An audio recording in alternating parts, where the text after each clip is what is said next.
আসসালামু আলাইকুম। স্থানাঙ্ক জ্যামিতির আরেকটি নতুন ক্লাসে তোমাদের সবাইকে স্বাগতম।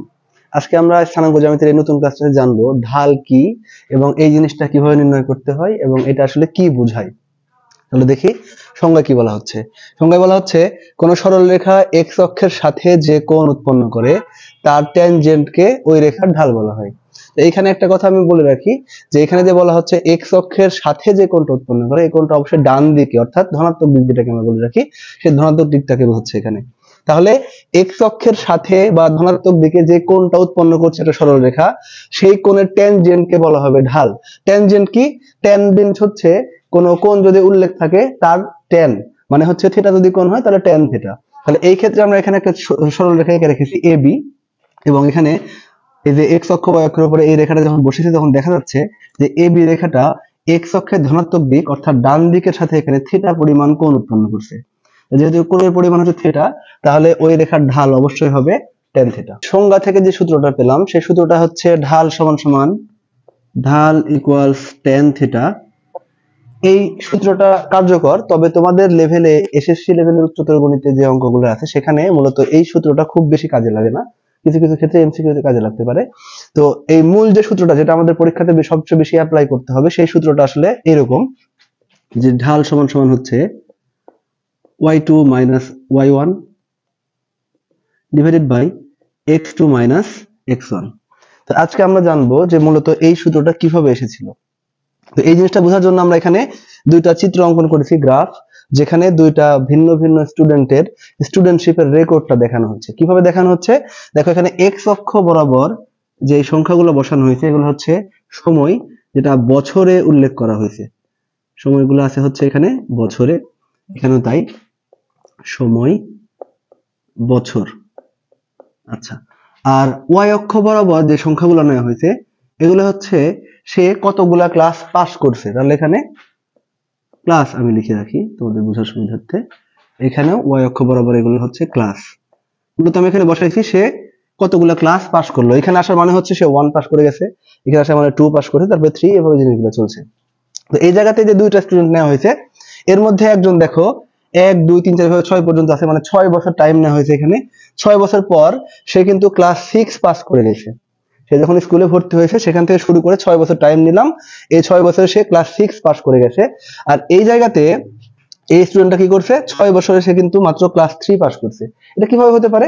হয়তো বা স্টুডেন্টটা ক্লাস 2 তে 2 বার, ক্লাস 3 তে একবার, এভাবে 3 বার ফেল করছে। তার স্বাভাবিকভাবে 3 বছর তার লস, এবং সেই ক্ষেত্রে 6 বছরে সে কিন্তু ক্লাস 3 পাস করছে। তাহলে এখন চিন্তা করো এই বাম দিকে যে স্টুডেন্টটা আছে, যে রেগুলার স্টুডেন্ট, যে প্রত্যেক বছর পাস করে করে 6 বছরে ক্লাস 6 পাস করলো, তার উন্নতির পরিমাণটা কি চিন্তা করো। সে প্রথমে ছিল ক্লাস 1 এ, সেখান থেকে ক্লাস 6 পাস করলো, অর্থাৎ তার উন্নতির পরিমাণ হলো 6। একইভাবে যদি আমরা এই পাশে চিন্তা করি, সে 6 বছরই সময় নিয়েছে, কিন্তু ওই ক্লাস 2 তে 2 বার, ক্লাস 3 তে একবার, এবার 3 বার ফেল করার কারণে 6 বছরে তার উন্নতির পরিমাণ হয়েছে 3 ক্লাস মাত্র। তাহলে এই ছেলেটার কিন্তু উন্নতির পরিমাণটা কম, আবার এই ছেলেটার কিন্তু উন্নতির পরিমাণ বেশি, এবং উভয়ের ক্ষেত্রে সময়ের পরিমাণ কিন্তু একই। চিন্তা করে দেখো, এর ক্ষেত্রে আমরা 6 বছর নিয়েছি, এর ক্ষেত্রে আমরা 6 বছরে নিয়েছি। তাহলে এই ছেলেটা 6 বছরে উন্নতি করলো 6 ক্লাস, এই ছেলেটা 6 বছর উন্নতি করলো হচ্ছে 3 ক্লাস। তাহলে একই সময়ের মধ্যে যেহেতু এর উন্নতির পরিমাণ কম, এর উন্নতির পরিমাণ বেশি, অর্থাৎ আমরা বলতে পারি এই ছেলেটার উন্নতির হার বেশি। তো হার বলতে আসলে কি বোঝায়? আমরা একটু ফিজিক্সের সূত্রে এখানে হেল্প নিতে পারি, যে হার মানেই কিন্তু আমরা বুঝি একক সময়ের পরিবর্তন। হার মানেই একক সময়ের পরিবর্তন। তাহলে এই ছেলেটা খেয়াল করে দেখো যে মোট পরিবর্তন হয়েছে, এর উন্নতির পরিমাণটা হচ্ছে 6 ক্লাস, এবং সে 6 বছরে এই পরিবর্তনটা নিয়ে আসছে। তাহলে তার পরিবর্তনের হার, সেটা যদি আমি হিসাব করতে চাই তাহলে 6 দিয়ে ভাগ করতে হবে, কারণ হার মানেই হচ্ছে পরিবর্তনের একক সময়ের পরিবর্তনটা। তাহলে একক সময় বের করতে হলে অবশ্যই সময় দিয়ে ভাগ করতে হয়। তাহলে এই ছেলের ক্ষেত্রে কিন্তু পরিবর্তনের হার হচ্ছে 1, আর এই ছেলের ক্ষেত্রে কিন্তু পরিবর্তনের হারটা হচ্ছে, দেখো চিন্তা করো, মোট পরিবর্তন 3 ক্লাস এবং সে সময় নিয়েছে 6 ঘর, তাহলে 6 বছর আর কি। তাহলে এই ক্ষেত্রে পরিবর্তনের হার কিন্তু 0.5 বা 1/2। তাহলে এখন এই ছেলের পরিবর্তনের হার বেশি, উন্নতির হার বেশি, আর এই ছেলের কিন্তু উন্নতির হারটা কম। এই যে উন্নতির হার, মূলত এই জিনিসটাকে ঢাল বলা হয়। ঢাল বা নতি দুইটা একই কথা, ইংরেজি হচ্ছে স্লোপ বা গ্রেডিয়েন্ট। তাহলে এই ঢালটা মানে কি? ঢাল মানে হচ্ছে উন্নতির হার। তাহলে আমরা এখানে নোট করে রাখতে পারি ঢাল সমান সমান হচ্ছে উন্নতির হার। তাহলে এই উন্নতির হারটা হিসাব করতে পারলে সেটাকে আমরা ঢাল বলে দিতে পারবো। সেক্ষেত্রে আমাদের ট্যান থিটার সূত্রের হেল্প ছাড়াই করা সম্ভব। যে সূত্রটা একটু আগে আমরা এখানে নোট করে রাখছিলাম সেই সূত্র দিয়েই কিন্তু এই জিনিসটা নিয়ে আসা যায়। কিভাবে দেখো, তো এখানে যে উন্নতির হারটা আমরা বের করছি সেক্ষেত্রে আমাদের মোট উন্নতির পরিমাণটা লাগবে, আবার একইভাবে কিন্তু সময় কতখানি পাস করলো সেটাও কিন্তু লাগবে। তাহলে উন্নতির পরিমাণ বের করার উপায় কি? দেখো, উন্নতিটা ক্লাসের যে পরিবর্তন সেটা কিন্তু আমরা ওয়াই অক্ষ বরাবর বসাইছি। তাহলে ওয়াই অক্ষ বরাবর তার পরিবর্তনটা কত, সে কতখানি উপরের দিকে উঠলো। চিন্তা করো, এটা বের করার জন্য উপায় হচ্ছে সে যে মোট এইখানে গেছে 6 ক্লাস পর্যন্ত, এই 6 ক্লাস থেকে আমি যদি এই 0 ক্লাস যেটা একদম শুরুতে ছিল এটা যদি বিয়োগ করে দিই তাহলে কিন্তু পেয়ে যাবো। এখানে একটু চিন্তা করো, সে ছিল হচ্ছে 0-তে, সেখান থেকে গেল 6-এ, তাহলে তার মোট পরিবর্তন কত? 6 ঘর। যদি আমরা মাঝখান থেকে চিন্তা করি, একটু মনে করো একটা ছেলে ক্লাস 2-তে আছে, ক্লাস 2 পাস করে আসে, তাহলে ওই অবস্থা থেকে সে যদি ক্লাস 6 পাস করে তাহলে তার উন্নতির পরিমাণ কত হবে? তাহলে হিসাব করতে হলে অবশ্যই এই 6 থেকে 2 বাদ দিতে হবে, তাহলে উন্নতির পরিমাণ হচ্ছে 6 - 2। কিন্তু এই ক্ষেত্রে যেহেতু পরিবর্তনটা একদম 0 থেকে হচ্ছে ক্লাস 6 পর্যন্ত, তাহলে উন্নতির পরিমাণও কিন্তু 6। কিন্তু প্রকৃতপক্ষে বের করার নিয়ম হচ্ছে সর্বোচ্চ যে ক্লাস সেখান থেকে যেখান থেকে সে শুরু করেছিল সেই জিনিসটাকে বিয়োগ করে দেওয়া। অর্থাৎ আমরা এখানে উন্নতির পরিমাণটা এইভাবে হিসাব করব, উন্নতির পরিমাণ হিসাব করবো আমরা কিভাবে? সর্বোচ্চ ক্লাস থেকে সর্বনিম্ন ক্লাসটা বিয়োগ করব। সর্বনিম্ন ক্লাসটা কত আমাদের এখানে? 0। এখন কি করতে হবে, যদি উন্নতির হার আমরা বের করতে চাই, উন্নতির হারটা বের করতে চাই তাহলে অবশ্যই উন্নতির পরিমাণটাকে সময় দিয়ে ভাগ করতে হবে। তাহলে উন্নতির হারটা একটু দেখি আমরা, উন্নতির হার, তাহলে মোট উন্নতি কত? 6 - 0 মানে হচ্ছে 6 ডিভাইডেড বাই এই যে 6, 0 থেকে 6 এ সে গেছে, এই পরিবর্তনটা হওয়ার জন্য সময় লাগলো কতক্ষণ? মোট হচ্ছে 6 বছর, 1 2 3 4 করে এভাবে 6 বছর টাইম লাগছে। তার মানে এই ক্ষেত্রে সময়ের পরিমাণটা হচ্ছে 6। দেখো, সর্বোচ্চ টাইম এখানে 6, এখান থেকে শুরু যেহেতু 0 থেকে হয়েছে তাহলে 6 - 0, তাহলে আলটিমেটলি আমরা 6 ডিভাইডেড বাই 6 মানে হচ্ছে 1 পেয়ে যাচ্ছি। এই জিনিসটা যদি আমরা এই পাশ থেকে একটু দেখি, এই ছেলেটার ব্যাপার, যে ছেলেটা হচ্ছে ক্লাস 2 3 তে ফেল টেল করছে, এই ছেলের ব্যাপারে যদি আমরা একটু দেখি তাহলে এর কিন্তু উন্নতির পরিমাণটা একটু লক্ষ্য করো। সে কিন্তু গেছে কোথায়? 3 তে। সে কিন্তু গেছে 3 তে, কিন্তু শুরু করেছিল কই থেকে? 0 থেকে। তাহলে মোট উন্নতির হার যদি আমি একবারে দেখাই তাহলে উপরে বসবে উন্নতির পরিমাণ। তাহলে উন্নতির পরিমাণ হচ্ছে 0 থেকে 3 তে গেছে, তার মানে 3 - 0। আর এই ক্ষেত্রে হার যেহেতু বের করবো তাহলে সময় দিয়ে ভাগ, সময় হচ্ছে 0 থেকে 6 বছর, তার মানে 6 - 0 অর্থাৎ 3 ডিভাইডেড বাই 6 অর্থাৎ 0.5 বা 1 ডিভাইডেড বাই 2। তাহলে এই জিনিসটা কিন্তু আমরা উন্নতিকে, মোট যে উন্নতি তাকে সময় দিয়ে ভাগ করলে পেয়ে যাচ্ছি। এখন আমাদের একটু চিন্তা করতে হবে যে এইখানে আমরা যে পাইছিলাম যে উন্নতির পরিমাণ 6 - 0, এখানে আমি 6 - 0টাই বসাই দিই সরাসরি। এই 6 - 0 কই থেকে আসছিল? একইভাবে এইখানে দেখো 3 - 0 কিভাবে আসছে। তাহলে এই জিনিসও চিন্তা করো যে আমরা যদি একটু এই বিন্দুর দিকে খেয়াল করি, এই বিন্দুর দিকে খেয়াল করো, তাহলে এই বিন্দুর ক্ষেত্রে কোটি কত আছে? কোটি হচ্ছে দেখো 6, বুঝো 6, কিন্তু কোটি হচ্ছে এখানে 6। তো কোটিটা আসলে কি রিপ্রেজেন্ট করে? কোটি রিপ্রেজেন্ট করে হচ্ছে এক্স অক্ষ থেকে এই বিন্দুর দূরত্ব, অর্থাৎ এই বিন্দুটা এক্স অক্ষ থেকে কতখানি উপরে বা নিচের দিকে গেছে। যেহেতু প্লাস, এই ক্ষেত্রে উপরের দিকে গেছে, তাহলে কতখানি উপরের দিকে গেছে? 6 ঘর। তাহলে এই যে কোটিটা আছে, এই কোটি এবং দেখো এই বিন্দু বরাবর আমরা এখানে সরল রেখাটা এঁকে রাখছি, এই বিন্দু বরাবর y এর মানটা কত? 0। তাহলে এই বিন্দু বরাবর যেহেতু y এর মানটা 0, তাহলে আমরা মূলত পেয়েছি কিভাবে? এই 6 - 0 আমরা পাইছি হচ্ছে এই কোটি থেকে এই কোটি বিয়োগ করে দিয়েছি। মানে মূলত আমরা এটা পেয়েছি এভাবে, যদি আমরা এখান থেকে দেখাই, ধরো আমরা এই বিন্দুটাকে ধরলাম, এটাকে আবার ধরলাম হচ্ছে x2, y2, আর এই যে মূল বিন্দু ছিল এটাকে আমরা ধরলাম হচ্ছে x1, y1। তাহলে দেখো আমরা এই যে বিন্দুটা, প্রথম যে বিন্দুটা ছিল সেই বিন্দুর কোটি কত? 6। তাহলে এই 6 থেকে মানে হচ্ছে y2 আর কি, এখানে y2 থেকে y1 মানে হচ্ছে এই যে প্রথম বিন্দুটা ছিল একদম শুরুতে, যখন সময়ও পাস হয়নি, যখন এই স্টুডেন্টটা কোনো ক্লাস পাসও করেনি, তো সেই সময় কোটিটা ছিল হচ্ছে y1।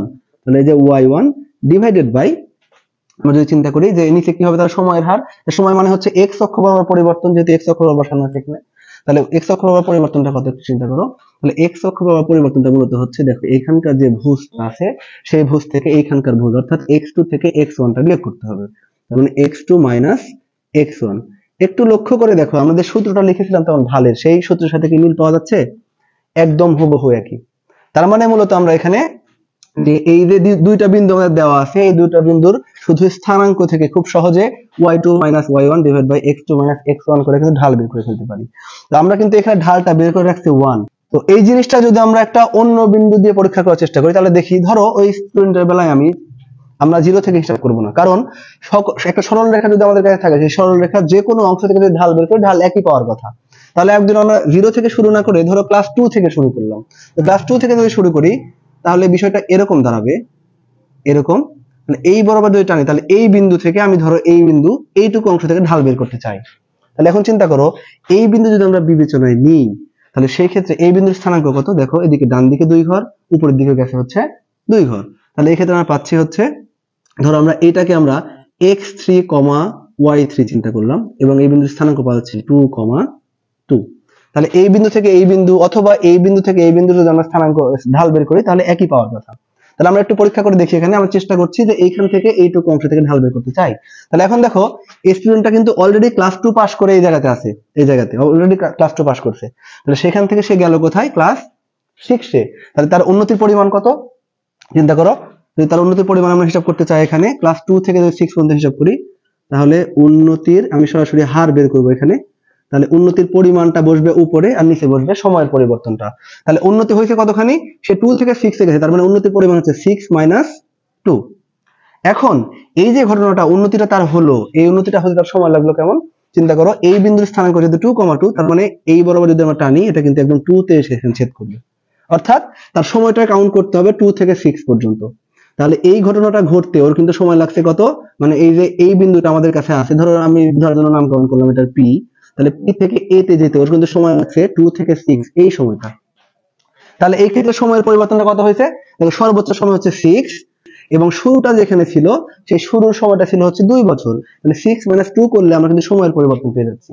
তাহলে উপরে পেলাম হচ্ছে মোট উন্নতির পরিমাণ আর নিচে পেয়ে যাচ্ছে হচ্ছে সময়ের পরিমাণ। তাহলে উন্নতির হারকে যেহেতু আমরা ঢাল বলি তাহলে উন্নতির পরিমাণকে সময় দিয়ে ভাগ করে দিলে কিন্তু আমরা ঢাল পেয়ে যাবো। তাহলে এখানে চিন্তা করো 6 - 2 মানে হচ্ছে 4, 6 - নিচেও 2 মানে হচ্ছে 4, তার মানে আবার কিন্তু আমরা এখানে থেকে হিসাব করে পেয়ে গেলাম হচ্ছে ঢাল সমান সমান 1।